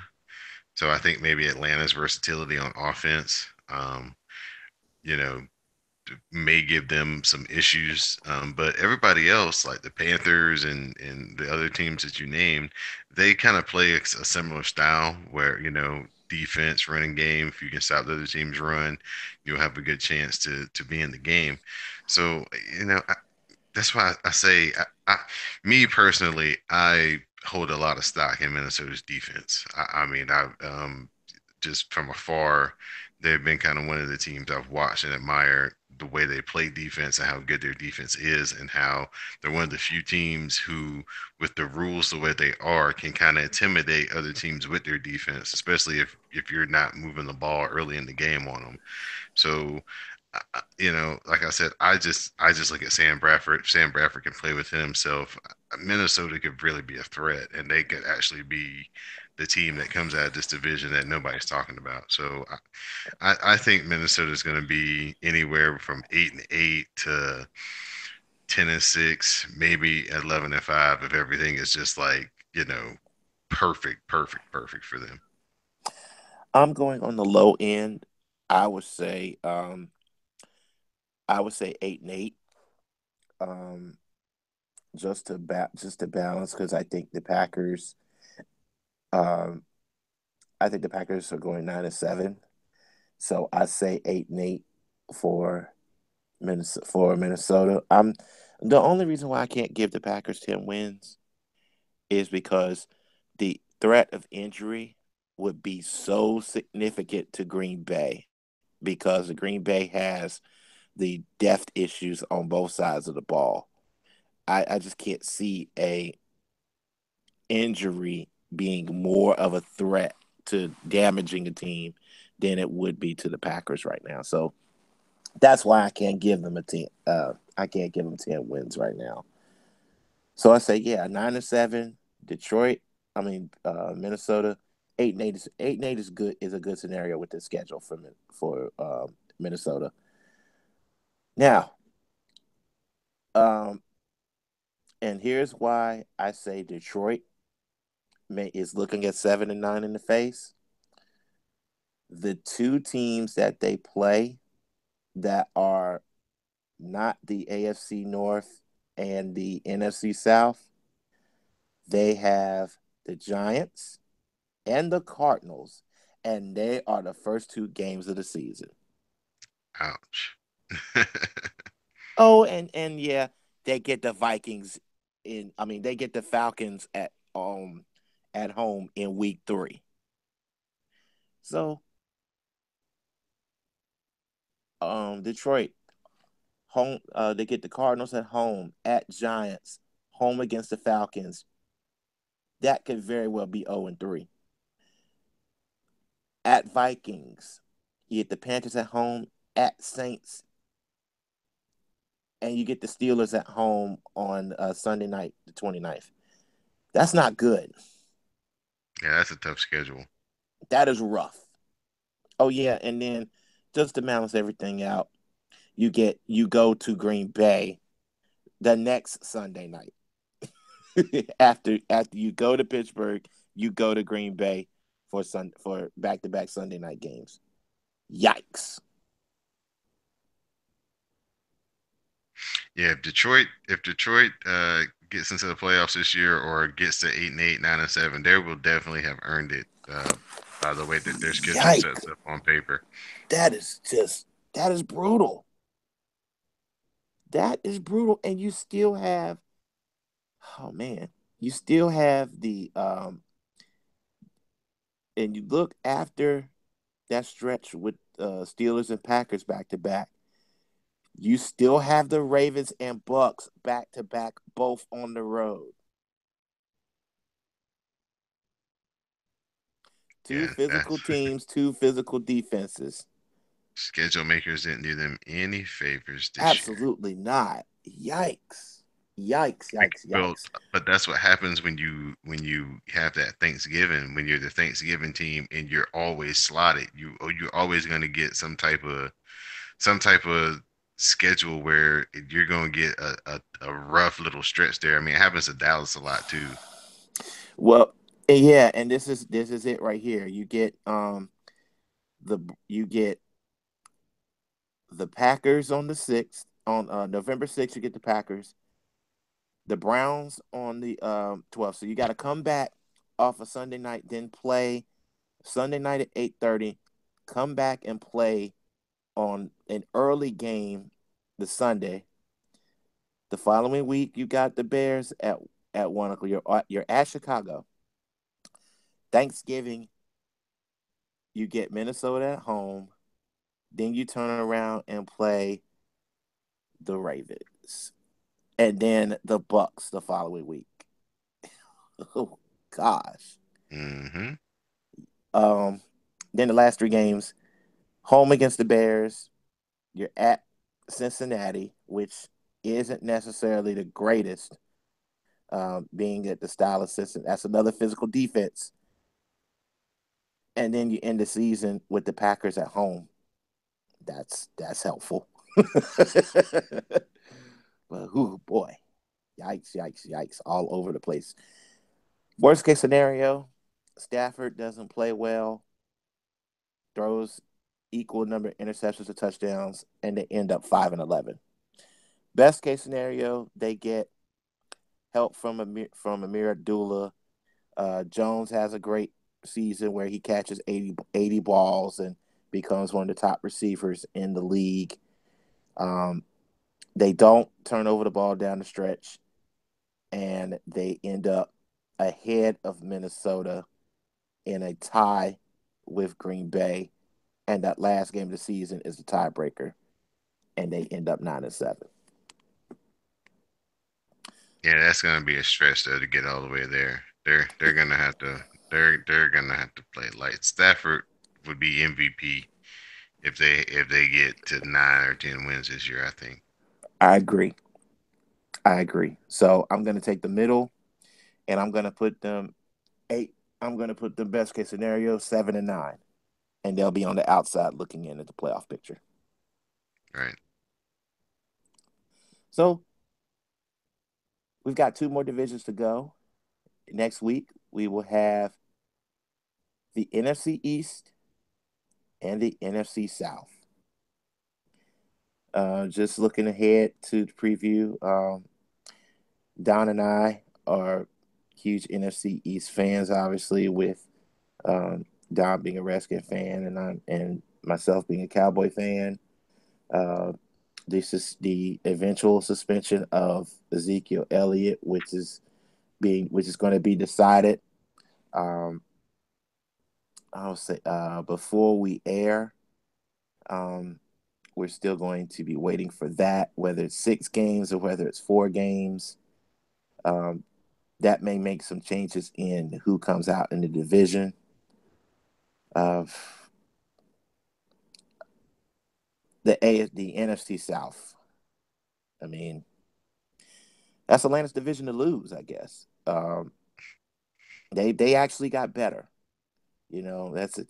After that painful defeat in the Super Bowl, uh, they went back to work, picked up some significant pieces in the draft. Um, they did have a lot. They did have a somewhat significant loss uh, with a suspension, but I still think the Falcons are the team to beat as far as the NFC goes. So I'm looking forward to that preview. Um, we'll also give you an idea of how to pick your fantasy draft. I mean, I have some clues now. If you've got a few minutes, Don, we can just discuss you know, your first maybe 4 or 5 picks. You want to give some ideas? Okay, here's what my major strategy is. Everybody talks about don't do this, don't do that. Have a strategy. The name of the game is people who score touchdowns. So, to me, the way I look at fantasy football, especially the way I'm approaching this year, yards don't mean anything to me. Touchdowns is what's going to mean everything. So I have a particular strategy, and it's probably going to involve picking the quarterback as the first person I pick. Now I have, about 6 guys that I have my eye on, and depending on, who gets picked where, it will affect which quarterback I get. That's pretty much going to be my first pick because he's going to account for the most touchdowns.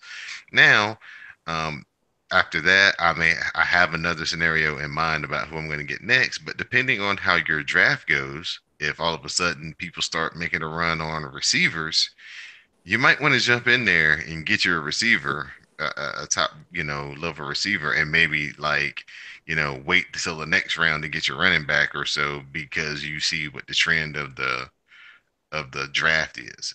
Sometimes it may start out where everything's going fine for 4 or 5 picks, then all of a sudden somebody goes off strategy, and then all of a sudden they start picking up like 4, 5, 6 receivers in a row, and then all of a sudden here you are about to pick, and then there's no receivers, any high level receivers to pick anymore. So you got to go with the flow of kind of your draft. That would be my just number one advice.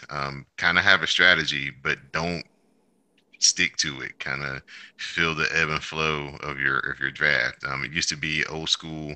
Everybody just picked running backs like 1 through 10, and then kind of after the 10th pick, the draft kind of really started because then somebody would go off script, and then you kind of have to catch up from there. But like I said, this year it just matters about touchdowns, and quarterbacks account for the most touchdowns.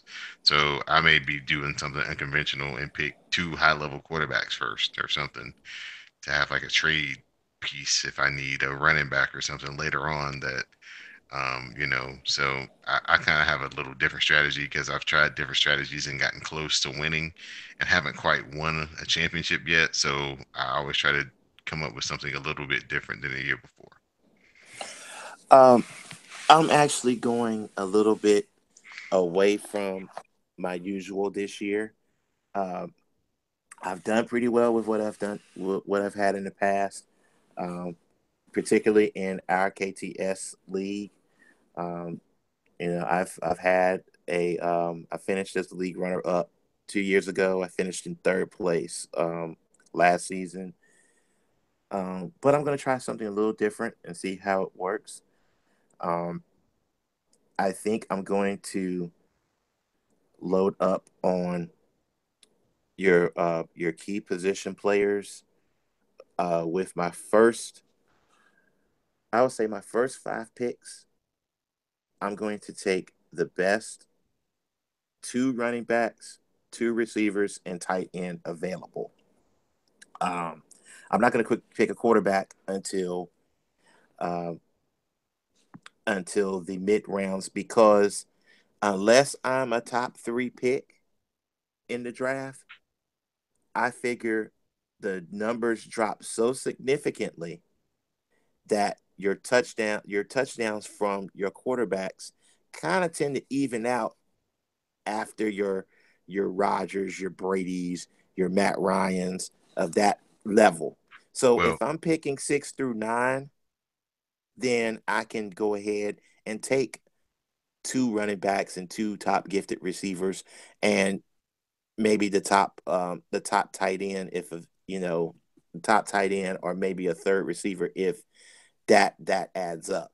So I attack from there. I'm gonna go a little bit later as far as the quarterback, depending on my position in the draft. the only thing, Tyler, that I would kind of debunk you with is I've already printed out the numbers, so I've seen the strategy already, right? Mm-hmm. Okay, quarterback. I think the cutoff was like 25 was my number of touchdown passes, right? Okay. There's about there's like 16 guys. Like, 14, 12, 14 guys that got like 25 touchdowns, right? Okay. Fair enough. Running backs. There's like I think there was maybe like a pool of like 8 guys that got over 10, right? For Mm-hmm. wide receiver, 4 guys got over 10 touchdowns. So that's why I'm saying people telling you don't pick a quarterback is kind of maybe a losing strategy because a quarterback is going to produce more than half the touchdowns you're going to score for your whole season. Regardless of if you get Odell Beckham, is you're not going to be able to get Odell Beckham and Antonio Brown, and that's the only way you're going to even be able to get close to adding up to what Aaron Rodgers did. Aaron Rodgers threw 40 touchdowns. I think Beckham had 10. I think Antonio Brown had like 14 or 12. It's still only half of his production. And that's just touchdowns. We're not even counting yards yet. So that's what I'm saying. Picking a quarterback, if you, even if you get Brady, who threw 28 touchdowns, he only had 2 interceptions. So the negative, just to not throwing interceptions makes him more valuable than if you get the seventh best receiver or the eighth best running back. Because the name of the game in fantasy football is actually the touchdowns. Because Jerome Bettis taught me this. I'd rather have Jerome Bettis run for 3 yards and score 3 touchdowns. That's 18 points. Than have a dude play all day and run for 120 yards and never get in the end zone. And that's how you have to, like I was telling my cousin, you have to kind of approach it in a way of points, points, points, points, points. Quarterbacks generate more points regardless of anybody on your team besides your kicker. They're going to be responsible for more points. So it would be foolish if you play a game that's based on people putting their foot in the end zone, not getting the guy responsible for the most first. I don't get it. I've never understood it. So that's the reason why I'm saying you can have your Yeah. strategy and think that you want to get a running back first, but you're never going to get the bet. Even Le'Veon Bell only had like 14 rushing touchdowns last year. That's still Right. less than half of what Aaron Rodgers is going to give you on a bad year. So even if you get, let's say, if I'm picking the if I'm picking on the low end of a 10 or 12 team pool, If I'm picking on, I'm still at a position where where you're getting a quarterback that's still going to get you about 7 or 8 more touchdowns than the best receiver. right, right. So get the value in the touchdown makers. Like, don't wait. Mm-hmm. People get caught up in yards, and yards is cool, but yards don't really mean anything in fantasy football because 6 points is always going to be greater than the 1 point you get for every 10 yards a receiver or running back makes. So I'd much rather have my receiver go for 50 yards, but he scores 2 touchdowns. Yeah, give me the 12 points off the 2 touchdowns all day.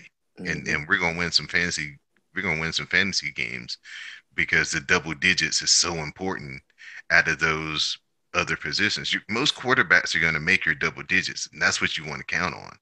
Right. Is that and so they said that the formula is to try to score 93 points in a average fantasy league, that around 93 to 95 points should pretty much have you win more times than you lose.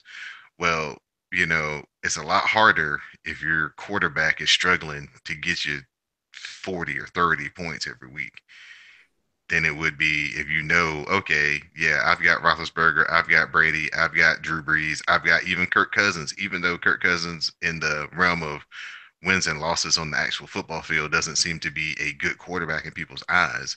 In this game of fantasy football, he's definitely worth a top 10 pick, like the first person you pick on your team. It's definitely worth Hmm. Kirk Cousins. So that's why I'm saying the strategy should be that they tell you not to pick a quarterback first. I don't understand it. I don't get it.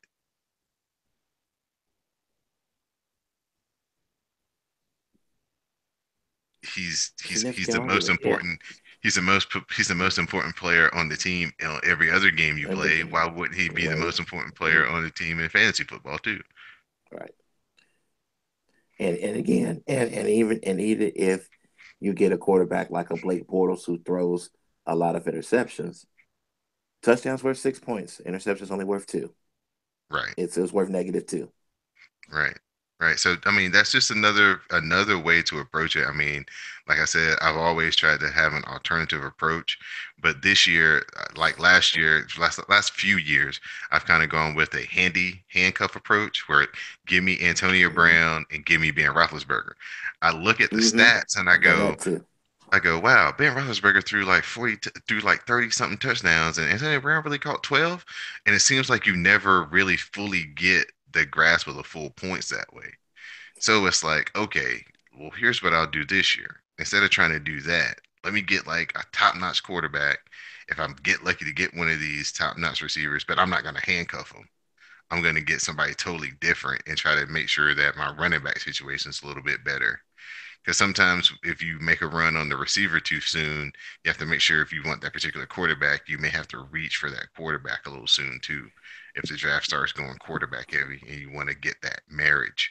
In theory, it sounds good, but in a day like if they go up against a really good defense, then you basically knock out two players out of your lineup. Hmm. And so And that's why I learned that because in one of my leagues I had Peyton Manning. I mean, I had Eli Manning and I had Odell. Uh, the thing is, when Eli has one of those pick days, he doesn't balance it out. He may have a TD and three picks, and of course that TD, if that TD didn't go to Odell, then I was short because Odell's going to get your 6 or 7 receptions, but he may only have 87, 88 yards. And I'm going against a guy who has, who doesn't have that marriage, and that receiver is likely going to have, you know, a better day than Odell did. So it's high risk, high reward, pretty much. Um, because a lot of people like to do that quarterback receiver because you figure you get double the points. But if neither scores high, then you're out. right, right. So you'll definitely lose more games than you'll win. And a lot of things, I know we're trying to end up the show. We'll have to have like a whole nother just kind of fantasy kind of, just a podcast based on this. But another trick that you can do is don't always be pressed like for things like defense, because there's always going to be a really bad team that doesn't have a very good offense, and you can basically fish around the bottom feeders of the league and just throw that defense in against that team, and you can kind of make up the same amount of points as if you had like one stellar defense for the whole season. So there's a lot of mixing and matching that goes on in this game that you can steal a lot of wins out of just by understanding the team that you're playing against. Like if a team is very bad against the pass and he's your third receiver on your team, but he's the second best receiver on his actual football team, and they're going up against a bad passing defense, then that's a day that you probably need to play that guy because he may, have a couple of touchdowns or a touchdown in a 90-yard game, you know, and that's double digit points that you weren't expecting off your bench just by playing your matchup. So, I trolled the Raven Wire so much for defense matchups where you may look at a team that has a bad defense or even is ranked poorly, but if they go against a terrible offense, then there's your matchup. So that's why you can probably hold out as long as possible and maybe even make your last pick as a defense and definitely don't get two because um, you'll likely be putting that defense on the waiver wire anyway if you want to play matchups. So yeah, definitely. I would definitely say one of the big tips is your late draft selections. Uh, don't be so quick to go for the top scoring defense when you can get a better matchup for that particular week. Um, my other my other big fantasy tip would be your seventh, eighth, and ninth rounds. Uh, Look for your guys that are your second tier guys on high scoring offenses. Like we were mentioning before, you may not necessarily want the handcuff with a top notch quarterback and his main target and receivers, but you definitely can look out and get extra points by going to the second guy or the slot guy. Uh, that can win you some matchups. Cole Beasley, for example, for the Dallas Cowboys, did a lot of work for me uh, because he was a go-to target. Even though he's not billed as the number one guy, he racks up catches and yards, and eventually he got into the end zone towards the middle of the season. So I definitely would look to see who plays the slot receiver in high scoring offenses. And that would be your mid round. If you're looking for a third wide out or even your number two wide out, I would say go there.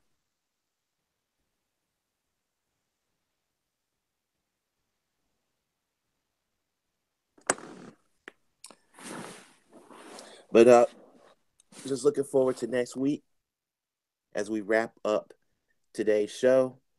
Um, Don, you can give a final thought.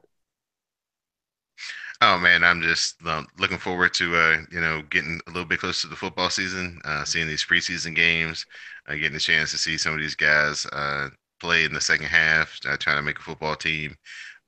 Just hopefully that they can stay uh, free of injury, and guys can show their best, and maybe we'll get to see somebody in the seventh or sixth round come out and start their career on their Tom Brady mission.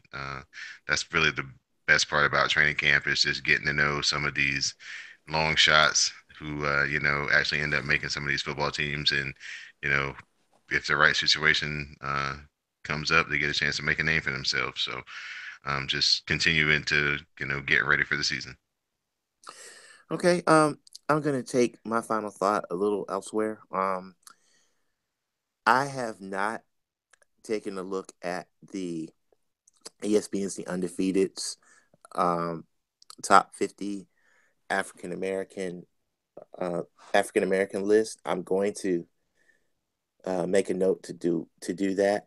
I actually have a very very very good book, um, top 100 athletes of the century.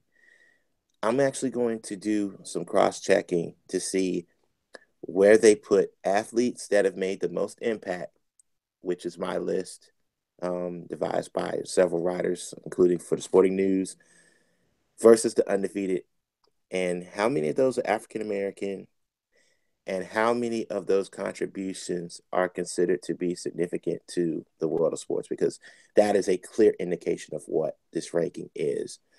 I'm interested to see where how the impact of the black athlete is appreciated amongst these two rankings.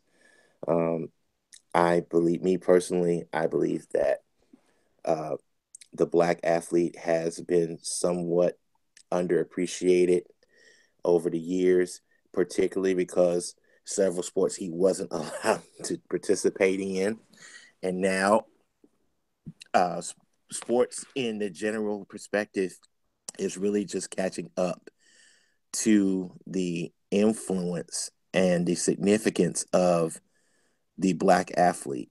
Um, I think it's very important that we recognize the contributions and not only the skill demonstrated on fields or on courts and all over, but we need to recognize their contributions off the field. We can talk about Serena and Venus Williams, arguably the greatest sports story of all time.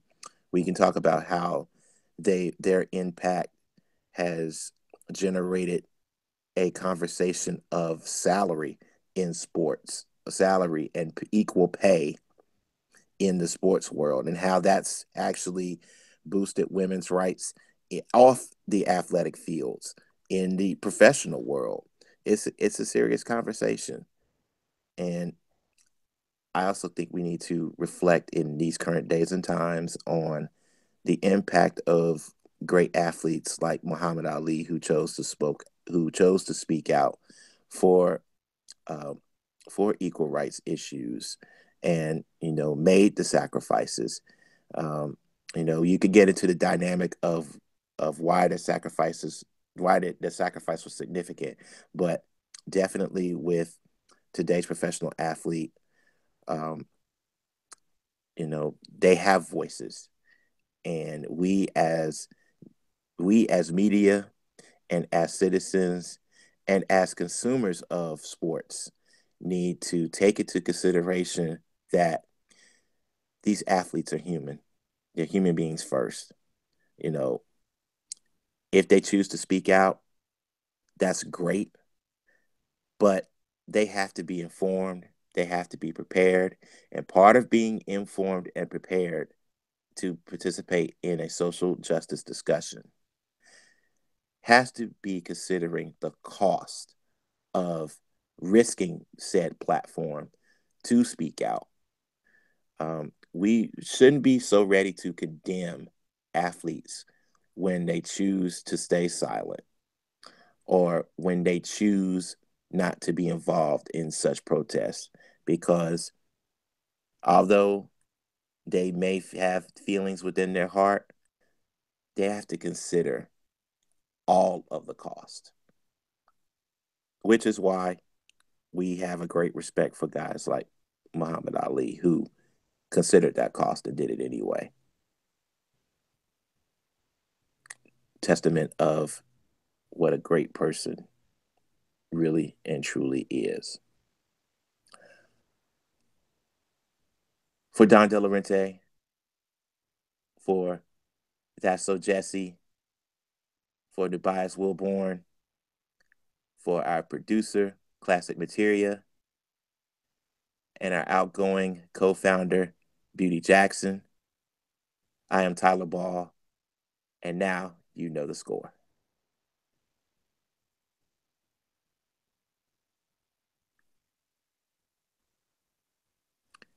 Okay,